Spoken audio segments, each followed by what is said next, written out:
Hello everybody out there in YouTube land. I am Geek Girl Claire and welcome to another exciting video of my YouTube series on the Mac Mini M1. So, for those of you who don't know, I made a decision to choose the Mac Mini over the MacBook Air.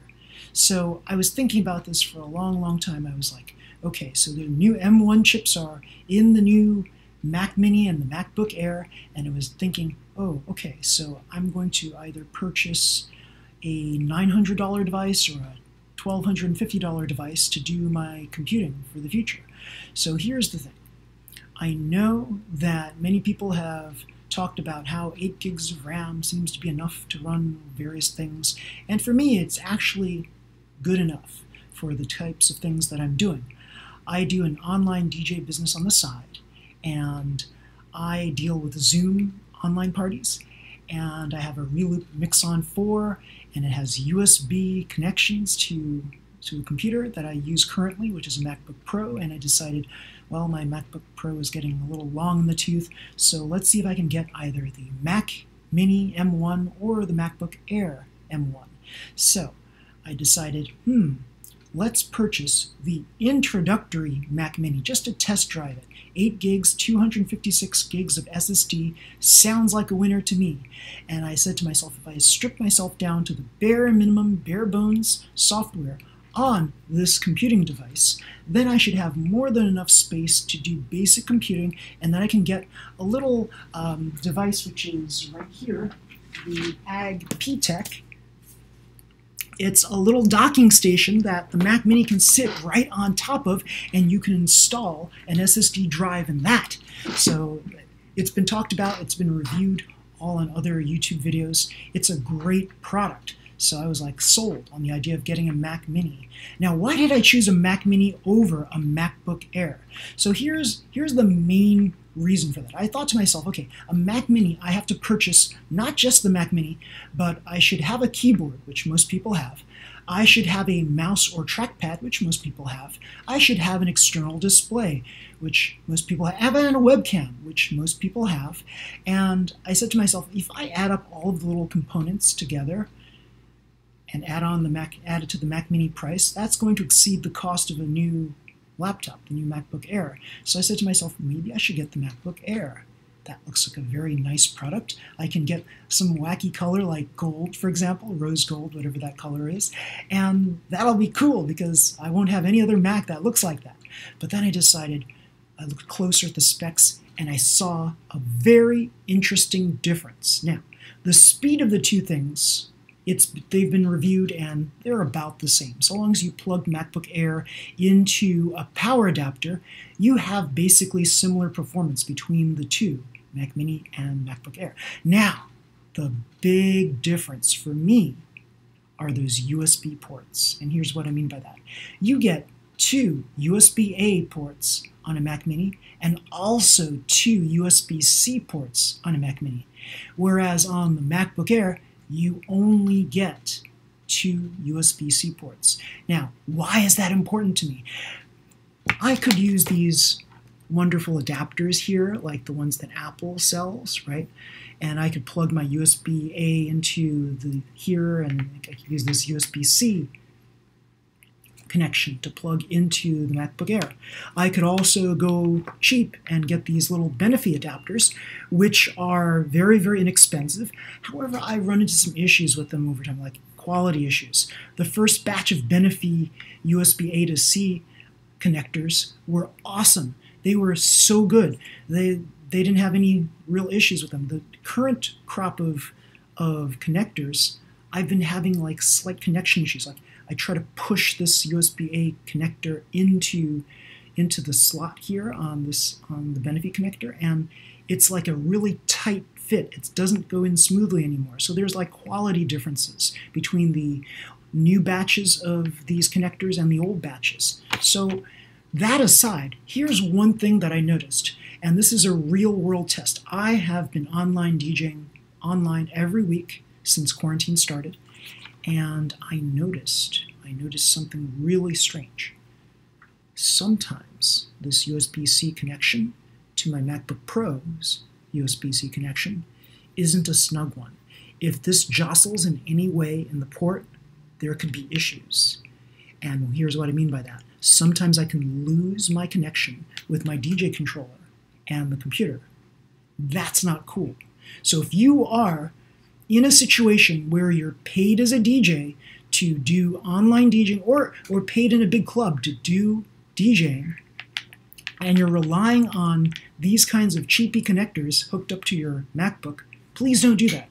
Try to get the Apple ones. These are better made, better devices. However, this USB connection, USB-C connection, isn't the best kind of connection for a pure snug fit.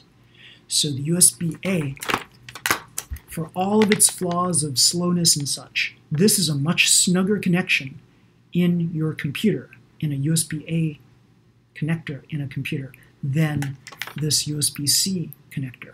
Until they find a way to make this a really snug fit, until they find a way to prevent this from jostling back and forth in the port, this connection will never be as good as this connection. Now, you might say, oh, you're crazy. I've had plenty of USB-C peripherals connected to my computers, and they've always worked fine. Well, here's the thing. I tried backing up, using a time machine backup, my USB from my Mac Mini to a hard drive that I used both the Benefi as well as the Apple connector.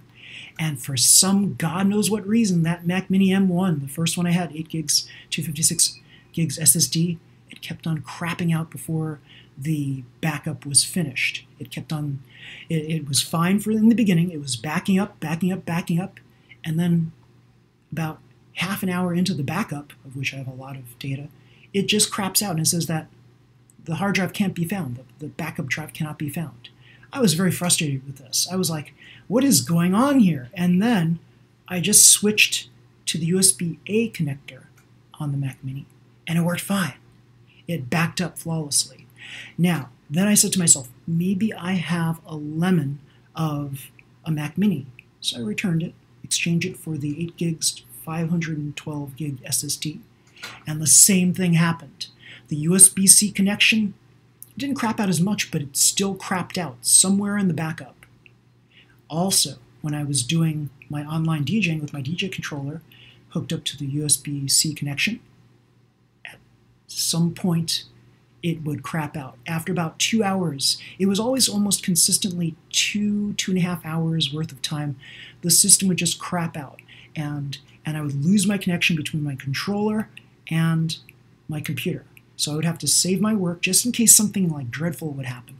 And I would just have to, it would be like very embarrassing to have to stop my DJ set in the middle and just like turn off the DJ controller and turn it back on again.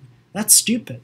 Now, when I had just a direct connection from USB-A to my Mac Mini, it worked flawlessly. I recorded a well over 3-hour set with no issues. So I can see if I had gotten a MacBook Air with those USB-C ports and something happened somewhere in the set, after 2 hours, if it's always consistent, 2 hours, it craps out, I lose my connection between my DJ controller and my computer, I would be very upset, very, very upset.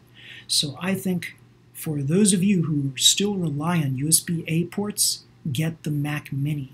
It's a little bit inconvenient, of course. It's not a portable device, so if you need that portability, you're stuck. You have to get the MacBook Air or the MacBook Pro. But if you are using this in a home environment, it's quarantine now, so Mac Mini on my desk is fine.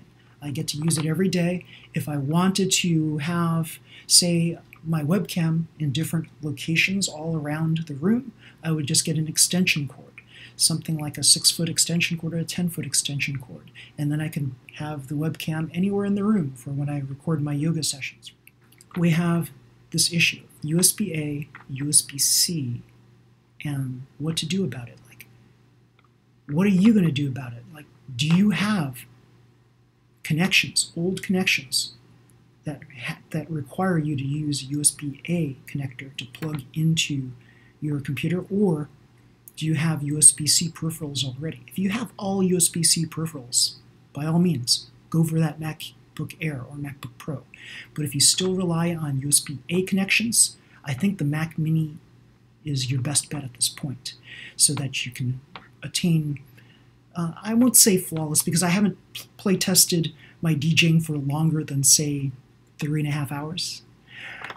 But this is a lot more reliable than this jiggly thing in those USB-C ports. So yeah, I think for me, the Mac Mini makes a lot of sense over the MacBook Air. I love the portability of the MacBook Air, no doubt. At some point, I may revisit getting a MacBook Air once quarantine stops.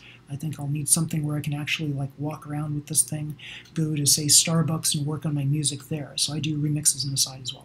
So yeah, this is something that you have to ask yourself. What is more important, the portability of the device or the connections? So yeah, if you have any thoughts about this issue yourself, if you want to comment in the comments below, please do so. And if you like this video, please subscribe to my channel, and you can watch many videos just like this. Basically, they're consumer advocate videos, right, for technical stuff, as well as yoga videos, yoga appreciation videos, and the Hungry Harvest part of the channel. So yeah, so everybody, see you next time. Bye.